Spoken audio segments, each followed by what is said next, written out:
Thank you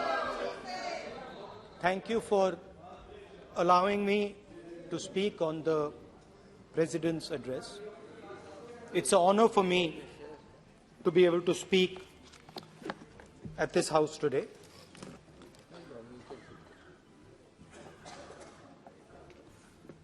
जैसे आप सबको मालूम है, पिछले 4 महीनों में हम भारत जोड़ो यात्रा कन्याकुमारी से लेकर कश्मीर तक हम पैदल चले।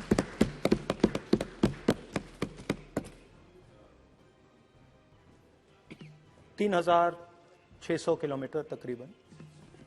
और इस यात्रा पे बहुत कुछ सीखने को मिला।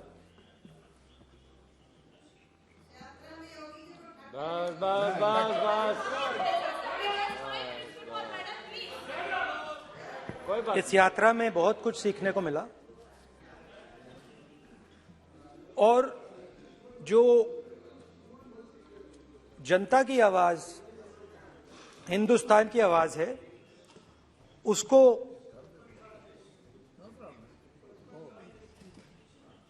गहराई से सुनने का मौका मिला।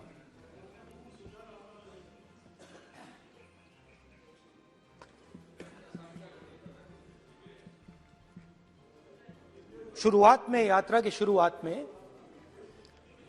मैंने सोचा था कि 3,500 किलोमीटर चलने हैं और मुश्किल है मगर किया जा सकता है।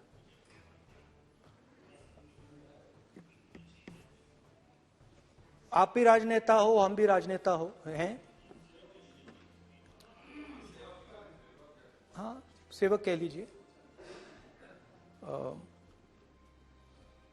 और नॉर्मली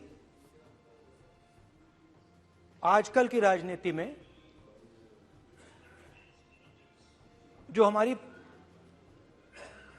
पुराना ट्रेडिशन था पैदल चलने का, वो आजकल हम सब लोग, हम भी आप भी, उस ट्रेडिशन को शायद भूल गए या उसका हम पालन नहीं करते। मैं भी उसमें शामिल था, आप भी उसमें शामिल हैं। हम सब, कोई गाड़ी में जाता है, कोई हवाई जहाज में जाता है, कोई हेलीकॉप्टर में जाता है, मगर पैदल कम चलते हैं। ठीक है, ठीक है। और जब पैदल चला जाता है, हाँ पैदल जाएंगे, सब जगह पैदल जाएंगे, घबराइए मत। तो जब पैदल चला जाता है, मैं 1 किलोमीटर की बात नहीं कर रहा हूं, 10 की नहीं कर रहा हूं, 25 की नहीं कर रहा हूं, मैं 200-300-400 किलोमीटर की बात कर रहा हूं। जब 200-300-400 किलोमीटर चला जाता है तो शरीर पे दबाव पड़ता है, दर्द होता है, मुश्किल आती है। शुरुआत में चलते वक्त लोगों की आवाज सुन रहे थे हम, मगर हमारे दिल में यह भी था कि हम भी अपनी बात रखें। कोई हमारे पास आता था, कहता था कि मैं बेरोजगार हूं, और हमें लगता था कि नहीं, हमें कहना चाहिए कि तुम बेरोजगार क्यों हो, कारण क्या है। उसमें हम विपक्ष का रोल भी प्ले कर लेते थे, आपकी भी बुराई कर देते थे। नहीं, वो तो है, वो भी करेंगे, हम भी करेंगे। मगर थोड़ी देर चलने के बाद एक बदलाव आया, और जो हमारी आवाज थी, जो ये डिजायर था बोलने का कि भैया बेरोजगारी इसलिए है, महंगाई इसलिए है, वो बिल्कुल बंद हो गई। कि हमने इतने लोगों से बात की, मतलब हजारों लोगों से बात की, बच्चों से, बुजुर्गों से, महिलाओं से, माताओं से, बहनों से, कि थोड़ी देर बाद ये बिल्कुल आवाज बंद हो गई। और फिर हम गहराई से, और मैं खुल के कह सकता हूं, मैंने तो अपनी जिंदगी में इस प्रकार से कभी पहले सुना ही नहीं था। क्योंकि हम सब में थोड़ा सा अहंकार होता है कि हम ही बता दें, अपनी बात रख दें।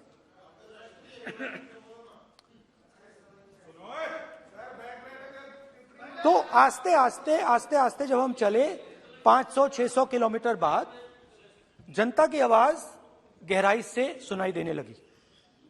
और एक प्रकार से यात्रा, इंडिविजुअल्स नहीं, यात्रा हमसे बोलने लगी। नहीं, गहरी बात है, समझ नहीं आएगा। आप समझने की कोशिश करो। यात्रा हमसे बोलने लगी। 200 किलोमीटर आप चलने की कोशिश करिए, पता चल जाएगा। और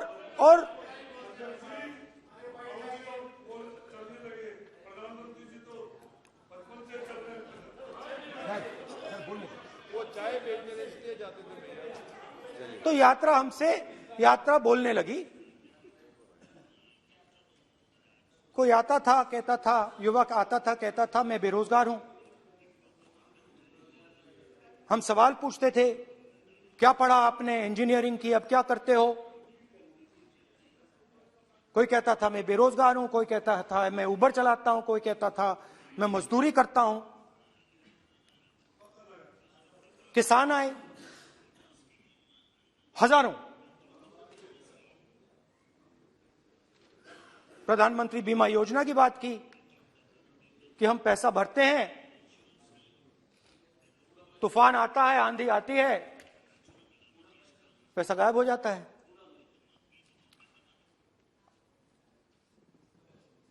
किसानों ने यह भी कहा कि हमारी जमीन छीन ली जाती है, हमें सही रेट नहीं मिलता। जमीन अधिग्रहण बिल जो था वो लागू नहीं होता। आदिवासियों ने कहा, वनवासियों ने नहीं, आदिवासियों ने, कि जो ट्राइबल बिल में हमें दिया जाता था वो आज छीना जा रहा है। तो बहुत सारी चीजें हमको सुनने को मिली। मगर मेन थ्रस्ट, अगर मैं कहूं, मेन थ्रस्ट बेरोजगारी, महंगाई और किसान। उसमें एमएसपी थी, उसमें बीज की समस्या थी, किसान बिल की समस्या थी। अच्छा, अग्निवीर की भी बात की लोगों ने। आपने अभी बोला कि अग्निवीर देश को फायदा पहुंचाएगा। मगर हिंदुस्तान का युवा जो 4 बजे दौड़ता है, आर्मी में भर्ती होने के लिए दौड़ता है, वो आपकी बात से सहमत नहीं है। उनने हमसे कहा कि पहले हमें 15 साल की सर्विस मिलती थी, पेंशन मिलती थी, अब 4 साल के बाद हमें निकाल दिया जाएगा, कुछ नहीं मिलेगा, पेंशन नहीं मिलेगी। सीनियर ऑफिसर्स ने कहा कि हमें तो लगता है कि ये जो अग्निवीर योजना है ये आर्मी के अंदर से नहीं आई, ये कहीं और से आई है, ये आरएसएस से आई है, होम मिनिस्ट्री से आई है। ये सीनियर आर्मी के लोगों ने कहा है, मैं नहीं कह रहा हूं, कि हमें लगता है कि ये आर्मी के ऊपर ये योजना थोपी गई है और ये आर्मी को कमजोर करेगी। आर्मी के जनरल्स ने हमें कहा, जो रिटायर्ड हैं, उन्होंने हमें कहा, राहुल जी, हजारों लोगों को हम हथियार की ट्रेनिंग दे रहे हैं और फिर थोड़ी देर बाद उनको समाज में डाल रहे हैं। बेरोजगारी है, समाज में हिंसा बढ़ेगी।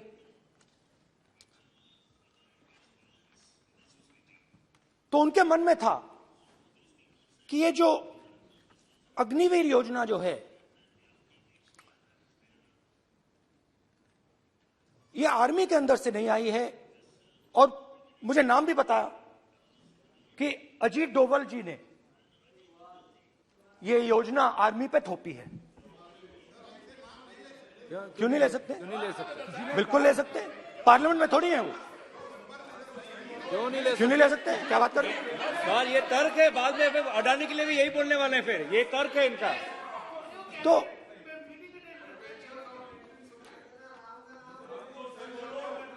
तो इंटरेस्टिंग बात यह है कि मैंने फिर प्रेसिडेंट्स एड्रेस पढ़ा। देश के सब युवा अग्निवीर अग्निवीर अग्निवीर अग्निवीर बोल रहे हैं, कह रहे हैं कि ये आर्मी के ऊपर थोपा गया है, हमें नहीं चाहिए। आर्मी के लोग कह रहे हैं हमें नहीं चाहिए। जैसे मैंने कहा, आर्मी को लगता है कि होम मिनिस्ट्री ने इनके ऊपर थोपा है, आरएसएस ने ये उनके ऊपर थोपा है। तो ये आवाजें आ रही हैं। अब मैंने आपका बैठिए, अब बैठिए,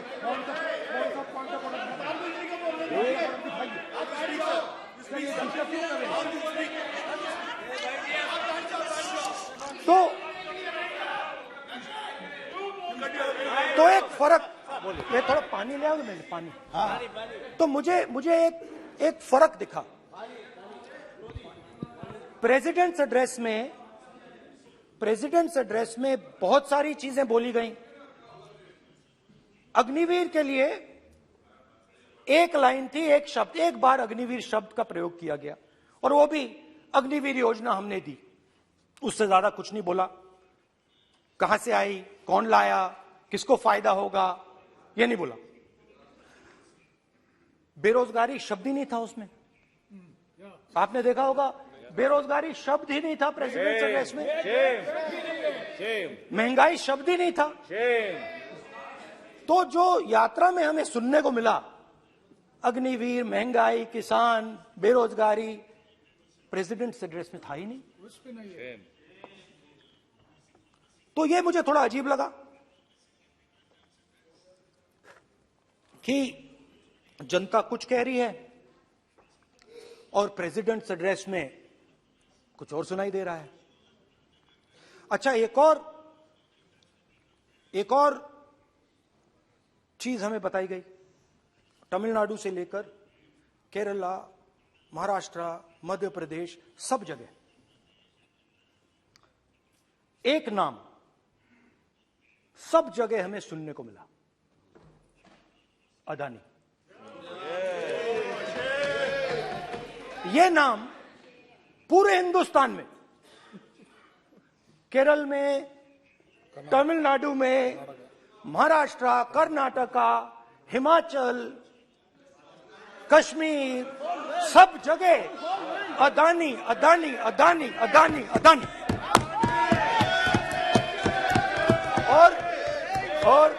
और ये नाम नहीं, और इस नाम के बारे में जब लोग बोलते थे मुझसे, तो 2-3 सवाल पूछते थे। ये पूछते थे कि ये जो अदानी जी हैं, ये किसी भी बिजनेस में घुस जाता है, ये सफलता प्राप्त कर जाता है, ये कभी फेल नहीं होता। और युवाओं ने मुझसे यह सवाल पूछा कि भाई ये हो क्या रहा है, हम भी सीखना चाहते हैं। मोदी जी ने कहा स्टार्टअप करो, हम भी अदानी जी जैसे बनना चाहते हैं। तो भैया किसी भी बिजनेस में घुस जाओ और एकदम सक्सेस हो जाए। यह पहला सवाल था। दूसरा सवाल था कि ये अदानी जी हैं, ये किसी भी बिजनेस में घुस जाते हैं। पहले ये 1-2 बिजनेस करते थे, अब ये 8-10 सेक्टर्स में काम करते हैं। Airports, data centres, cement, solar energy, wind energy, aerospace and defence, consumer finance, renewables, media.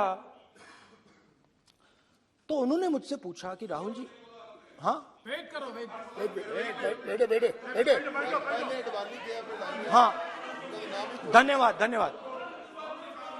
Ports की बात भी थी, पोर्ट्स की बात भी थी। ये भी सवाल पूछा, ये भी पूछा कि भैया एक बात बताइए, राहुल जी बताइए हमें कि अदानी जी का जो नेटवर्थ है वो 3 साल के अंदर, नहीं सॉरी 2014 से लेकर 2022 तक ये $8 बिलियन से $140 बिलियन कैसे हो गया? कैसे हुआ? मोदी है तो ये 2014 में अगर आप दुनिया की, मुस्कुरा रहे हैं आप, बीजेपी में है ना आप, तो ये लिस्ट आती है, एक लिस्ट आती है दुनिया के सबसे अमीर लोगों की। इस पे ये 609 नंबर पे थे 14 में, 609 पीछे बिल्कुल। पता नहीं जादू हुआ, दूसरे नंबर पे पहुंच गए। मोदी है तो मुमकिन है।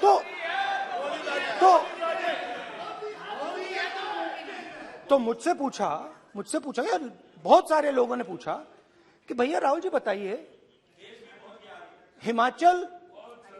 हिमाचल में सेब की बात होती है अदानी जी, कश्मीर में सेब की बात होती है अदानी जी, पोर्ट्स की बात होती है अदानी जी, एयरपोर्ट्स की बात होती है अदानी जी, इंफ्रास्ट्रक्चर, अच्छा हम सड़क पे चल रहे हैं, मैं पूछूं किसने बनाई? अदानी जी।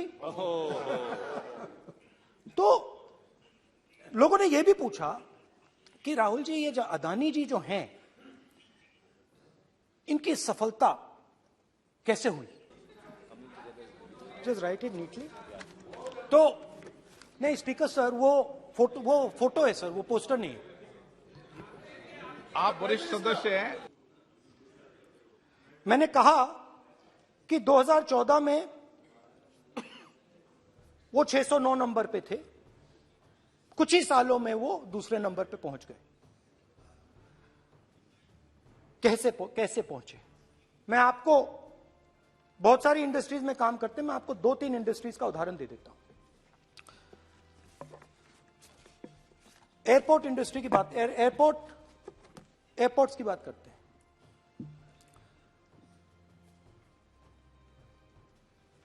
कुछ साल पहले सरकार ने हिंदुस्तान के एयरपोर्ट्स को डेवलप करने के लिए दिया। नियम था, there was a rule that anybody who does not have prior experience in airports cannot be involved in development of these airports. नहीं, गलत नहीं बोल रहा हूं।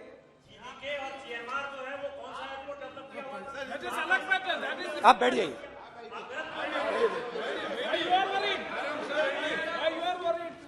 अडानी के डिफेंस में आ गए सर। देखिए, अरे माननीय सदस्य प्लीज मेरी बात सुनो। तो 1 मिनट मेरी बात सुनो। ये एक मिनट बात सुनेंगे। ये संसद है, अपन किस दिशा पर चर्चा कर रहे हैं ये देश देख रहा है। हमें राष्ट्रपति अभिभाषण पर चर्चा करें तो उचित रहे। तो आपको तो रूल था, नियम था। हाँ,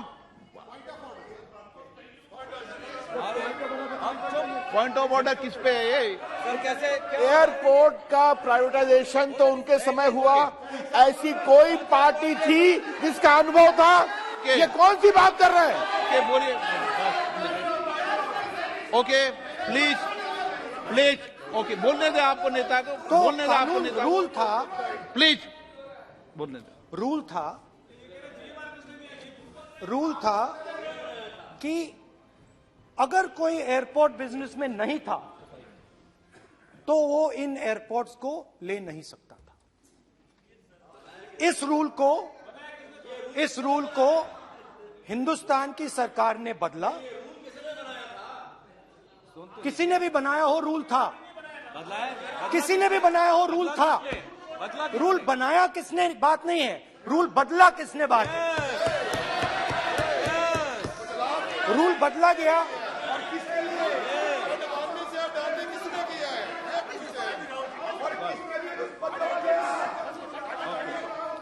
रूल बदला गया।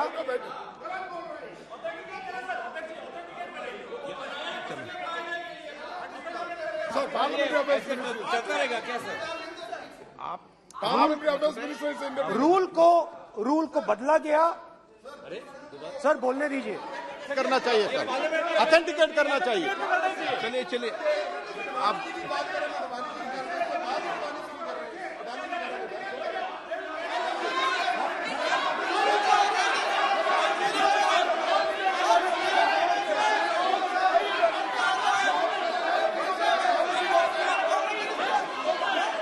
रूल बदला गया सर, स्पीकर सर।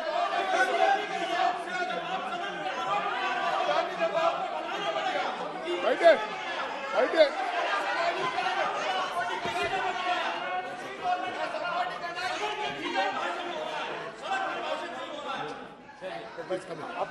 तो ये रूल बदला गया। उस समय मीडिया में इसके बारे में चर्चा हुई थी।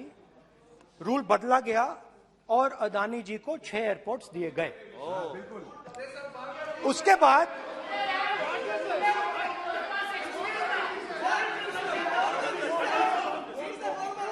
after that India's most strategic profitable airport, Mumbai airport, was taken away by GVK, hijacked by using the agencies. The agencies को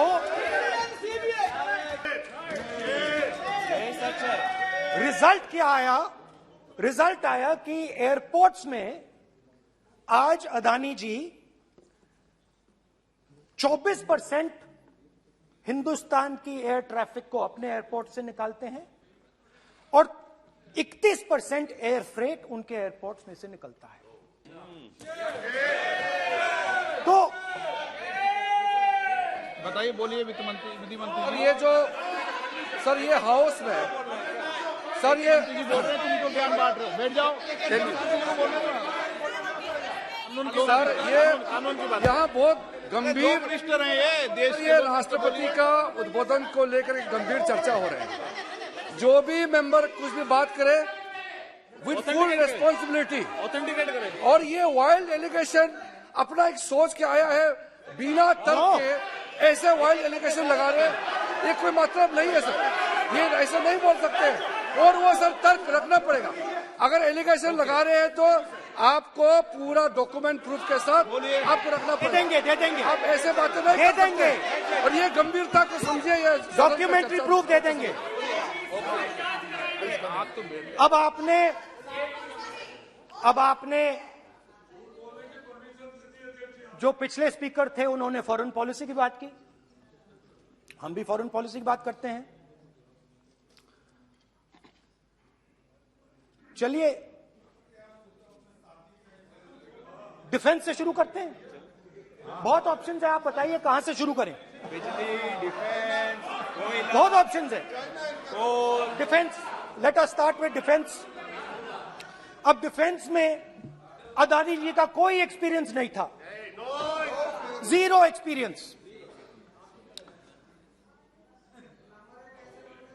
कल मैंने प्रधानमंत्री को एचएएल में देखा।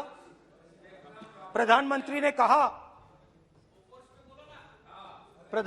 जी ने कहा कि गलत आरोप लगाया, मगर रियलिटी तो यह है कि एचएएल का जो कॉन्ट्रैक्ट था 126 हवाई जहाजों का, वो अनिल अंबानी को चला गया। अब देखिए, और ये जो फ्यूचर एंटरप्रेन्योर्स हैं, जो बिजनेस स्कूल हैं, हार्वर्ड यूनिवर्सिटी जैसे स्कूल हैं, इनको इसका केस स्टडी, इसकी केस स्टडी बनानी चाहिए, शायद बने। How to use government power to build individual businesses, case study.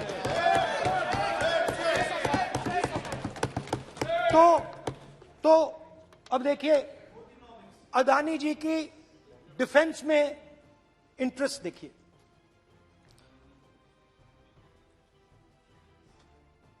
Elbit company के साथ हिंदुस्तान में अदानी जी ड्रोन्स बनाते हैं, ड्रोन्स को हिंदुस्तान की एयरफोर्स, आर्मी, नेवी के लिए रिफिट करते हैं।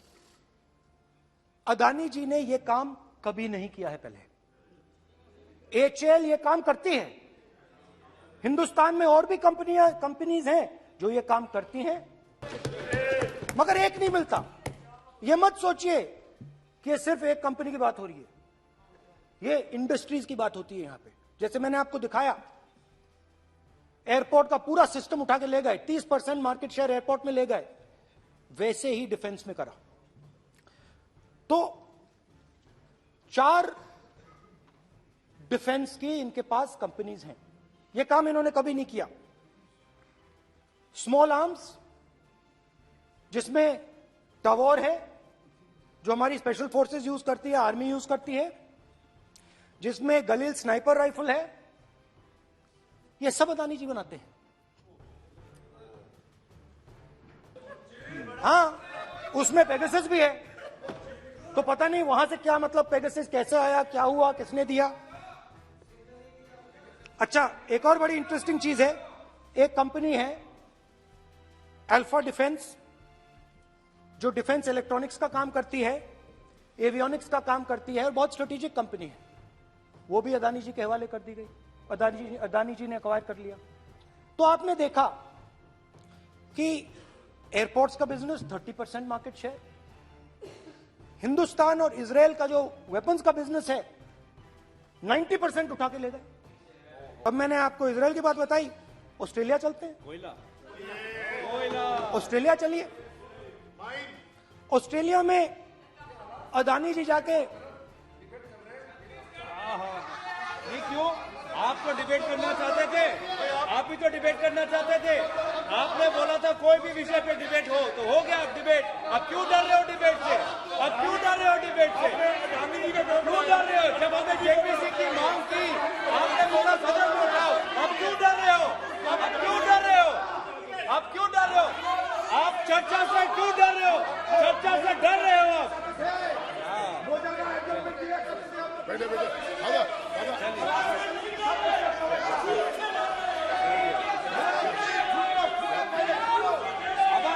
अब सुनना पड़ेगा, अब सुनना पड़ेगा, अब सुनना पड़ेगा। ऑस्ट्रेलिया जाते हैं, प्रधानमंत्री ऑस्ट्रेलिया जाते हैं,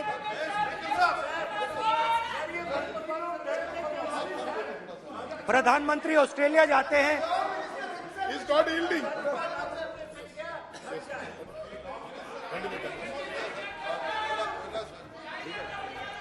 ऑस्ट्रेलिया जाते हैं।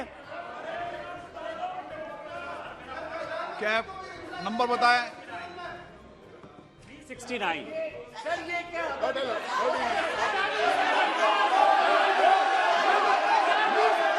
369 सर, ये कहता है सर, एक पेपर और document to be laid on the table shall be duly authenticated by the member presenting. देखिए पूरा सरकार, इन्होंने सर, मैं इनको चैलेंज करता हूं कि जीएमआर और जीबीके, उसको कब एयरपोर्ट का जो है संचालन का अधिकार था और कौन सा रूल है वो कोट करे सर। किस रोल के आधार पर ये, इनको मैं चैलेंज करता हूं, पूरी कांग्रेस पार्टी को चैलेंज करता हूं कि जीएमआर और जीबीके को कौन सा एयरपोर्ट चलाने का लाइसेंस जब दिया तो उनको उसका नॉलेज था। मैं चैलेंज करता हूं पूरी कांग्रेस पार्टी को।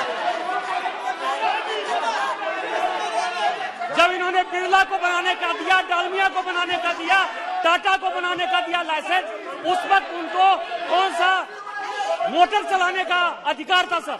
ये गलत बयानी कर रहे हैं। मेरा ये कहना है कि आप एलिगेशन प्रधानमंत्री के ऊपर लगा रहे हैं, आप पेपर दीजिए और कौन सा रूल भारत सरकार ने चेंज किया एयरपोर्ट में अडानी के लिए, वो ऑथेंटिकेट कीजिए, नहीं तो इस तरह की बात नहीं कर सकते हैं।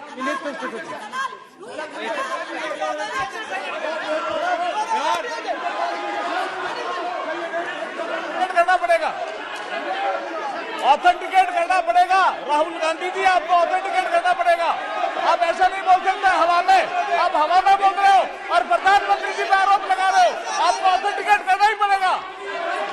आप ऐसे ही बोल रहे हो कि जीएमआर का जीवीके के समय रूल था, कहा था रूल, कोई रूल नहीं था। आपको यू हैव टू ऑथेंटिकेट, और ऑथेंटिकेट करके ही रखना पड़ेगा आपको। पहले रखिए और उसके बाद आगे बात करने देंगे, नहीं तो माफी मांगिए देश से। आप प्रधानमंत्री जी पर आरोप लगा रहे हैं, सर बोलने दीजिए। अनाप शनाप आरोप लगा रहे हैं, बिना किसी डॉक्यूमेंट के आरोप लगा रहे हैं प्रधानमंत्री जी पे। रूल 353 सर, रूल 353 किया है sir, no allegation of defamatory और incriminatory nature shall be made unless you have given notice. छोड़िए, वो तो प्रधानमंत्री के खिलाफ एलिगेशन लगा रहे हैं बिना नोटिस दिए, बिना कोई डॉक्यूमेंट दिए। सर ये रिकॉर्ड पर नहीं जाना चाहिए सर, ये बिल्कुल रूल का उल्लंघन है। और क्या क्या बातें वो कह रहे हैं सर, मैं उसको रिपीट नहीं करना। Reckless allegation, baseless allegation, in violation of rules, sir ये स्वीकार नहीं होना चाहिए। ओके सर, लेट अस एक सब बैठिए, ऑस्ट्रेलिया पीएम जाते प्लीज हैं। बैठिए, आप प्लीज बैठिए, वरिष्ठ वकील साहब बैठिए। ऑस्ट्रेलिया जाते हैं। एक मिनट राहुल जी, एक मिनट। नियम 369 भी मैंने देखा है, 333 भी देखा है। मेरा आग्रह है, सदन भारत की संसद है, हम एक ही विषय पर सारी राष्ट्रपति की चर्चा लगाए, ये उचित है क्या? फिर आपको बोलना बोले नहीं स्पीकर नो, साहब। गलत तरीका है राहुल गांधी जी, आप बोल नहीं, गलत तरीका है। क्या देश को संदेश देना चाहते हैं आप? क्या संदेश देना चाहते हैं देश को? चलिए राहुल गांधी जी। ऑस्ट्रेलिया में प्रधानमंत्री जाते हैं। आप बोलिए सर, स्पीकर सर,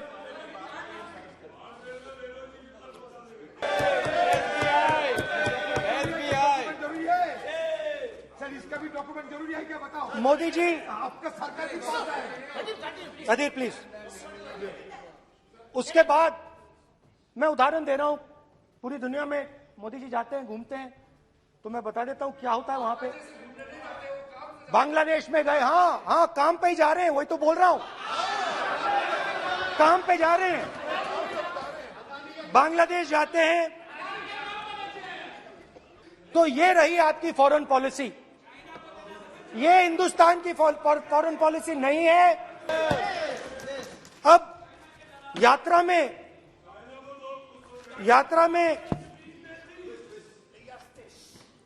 में मुझसे 2-3 और सवाल पूछे गए। यात्रा में लोगों ने मुझसे पूछा, राहुल जी ये जो LIC कंपनी है, इसका पैसा अदानी जी की मदद करने के लिए क्यों डाला जा रहा है? उन्होंने यह भी पूछा कि अदानी जी के जो शेयर्स हैं बड़े वोलेटाइल हैं, उसमें LIC का पैसा क्यों डाला जा रहा है?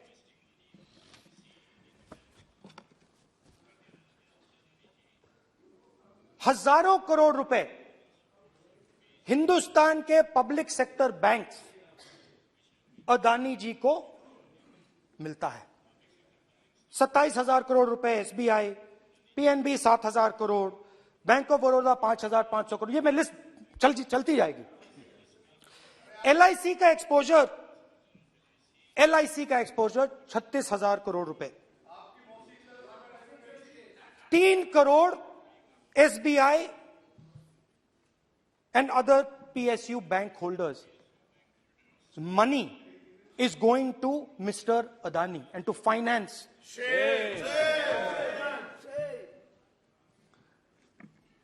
Now, of course, there is another question. तो मदद कैसे हो रही है? हिंदुस्तान के पब्लिक सेक्टर बैंक्स का पैसा, LIC का पैसा नरेंद्र मोदी जी, अदानी जी को दिया जा रहा है। अगर कोई सामने खड़ा हो जाता है, जैसे जीवी के लोग खड़े हुए, ED, CBI एजेंसीज आ जाती हैं, उनको परे कर देती हैं। तेलंगाना में भी एक पोर्ट का उदाहरण था, आंध्रा, सॉरी। मगर मेन सवाल और सबसे इंटरेस्टिंग सवाल दूसरा है। कुछ दिन पहले ये हिंडनबर्ग रिपोर्ट आई, उसमें लिखा था कि अदानी जी की हिंदुस्तान के बाहर शेल कंपनीज हैं। ये जो शेल कंपनीज हैं, सबसे पहला सवाल है, ये हैं किसकी? ये किसकी है मॉरिशस में जो शेल कंपनीज हैं? और ये जो हजारों करोड़ रुपया ये शेल कंपनीज हिंदुस्तान में भेज रही हैं, ये किसका पैसा है? और क्या ये काम अदानी जी फ्री में कर रहे हैं? अब मैं ये सवाल क्यों पूछ रहा हूं? क्योंकि अदानी जी स्ट्रेटेजिक बिजनेसेस में काम करते हैं। अदानी जी हिंदुस्तान के पोर्ट्स को डोमिनेट करते हैं।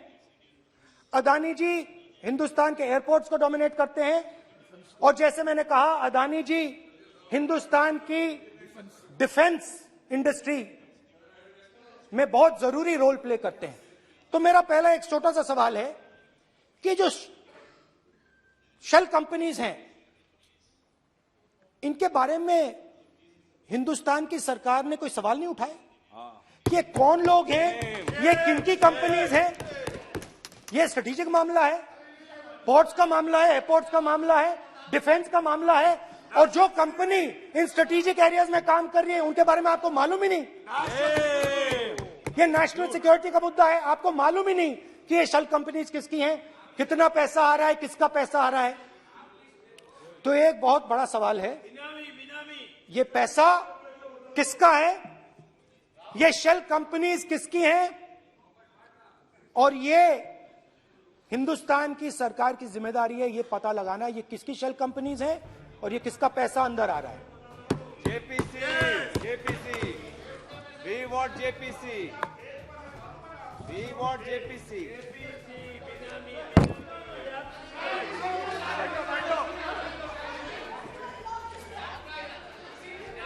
अच्छा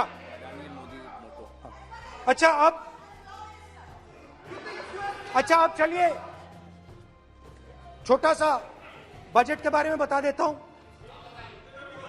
2022 में अदानी जी अनाउंस करते हैं कि वो $50 बिलियन इन्वेस्ट करेंगे to build the world's largest green hydrogen ecosystem. और इस बजट में बीजेपी की सरकार निर्मला सीतारमण जी कहती हैं हम ग्रीन हाइड्रोजन के लिए बहुत ह्यूज इंसेंटिव्स देंगे, 19,700 करोड़ रुपए हम ग्रीन हाइड्रोजन के लिए देंगे, मतलब अदानी जी को देंगे। नए airport, coastal shipping, horticulture, grain storage, ये सब काम आप कर रहे हैं। तो मेरे सिर्फ कल प्रधानमंत्री जी कल भाषण देंगे, मेरे उनसे 2-3 छोटे से सवाल हैं। मेरा प्रधानमंत्री जी से 2-3 सवाल हैं।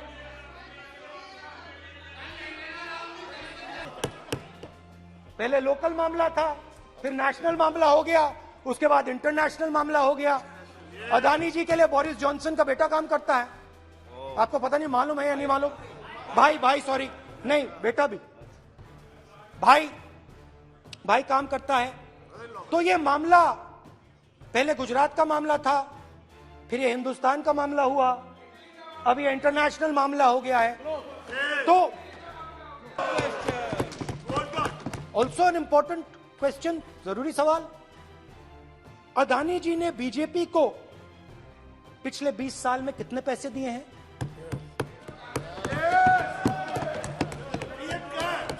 इलेक्टोरल बॉन्ड्स में कितना पैसा दिया है?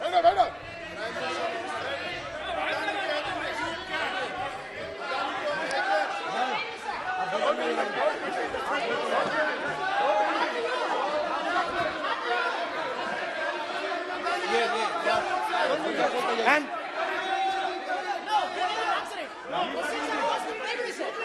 questions are posed to Prime Minister, please. Sir, खत्म करने दीजिए सर। Concluding. और बहुत सुंदर तरीके से वो सर, मैं सिर्फ इतना कहना चाहता हूं, राहुल जी अभी आप सीनियर एमपी हो गए हैं, आप एक सीनियर एमपी हो चुके हैं। हम लोग एक्सपेक्ट करते हैं कि इस सदन का सदस्य होने के नाते जो भी बातें आप करेंगे गंभीरता से आप बात करेंगे। बाहर आप जो जो भी भाषण देते हैं हम लोग उसको रोक नहीं सकते हैं। इस सदन के अंदर में जो भी बात कही जाती है पूरा गंभीरता के साथ, प्रमाण के साथ कहे जाना चाहिए, ये परंपरा है। और राहुल जी ने कहा कि प्रधानमंत्री विदेश घूमने जाते हैं, तो मैंने आज वो जो युवाओं ने मुझसे सवाल पूछा था कि अदानी जी की इतनी बिजनेस एक्यूमेंट कहां से आई, इतने अलग अलग सेक्टर्स में अदानी जी ने कैसे सक्सेस प्राप्त की, अदानी जी के बारे में पूरी दुनिया को स्टडी करनी चाहिए, हार्वर्ड यूनिवर्सिटी को स्टडी करनी चाहिए कि पॉलिटिक्स के बीच में और बिजनेस के बीच में कैसा रिश्ता होता है। India is a case study. Now बहुत अच्छी तरह बीजेपी के जो पिछले स्पीकर थे उन्होंने मेरे भाषण को इंकैप्सुलेट किया मेरे लिए बहुत अच्छी तरह। आपने जो मैं सोच रहा था आपने उससे और भी अच्छी तरीके से बोल दिया। Coming together is a beginning, keeping together is progress, working together is success. Thank you.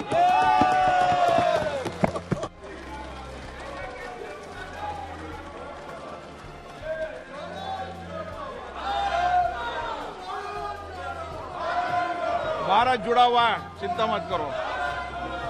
Shrimati Kanimozhi, माननीय सदस्य मैं आग्रह कर सकता हूं, सदन आपका है, कोई अपनी यात्रा पर चर्चा करता है, कोई करता है, अच्छी हो राष्ट्रपति अभिभाषण पर चर्चा करो आप, तो ठीक लगेगा।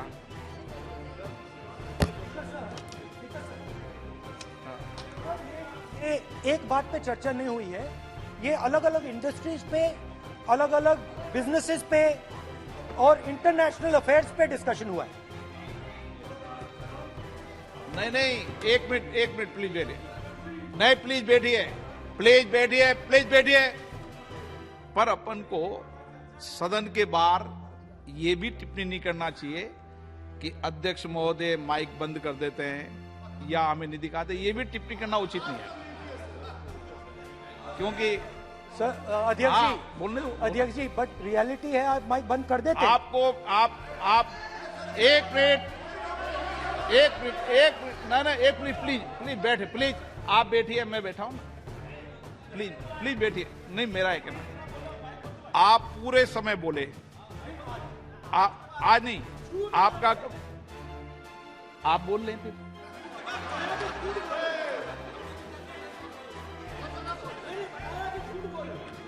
आप पूरे, ठीक है, थैंक यू कनिमोजी जी।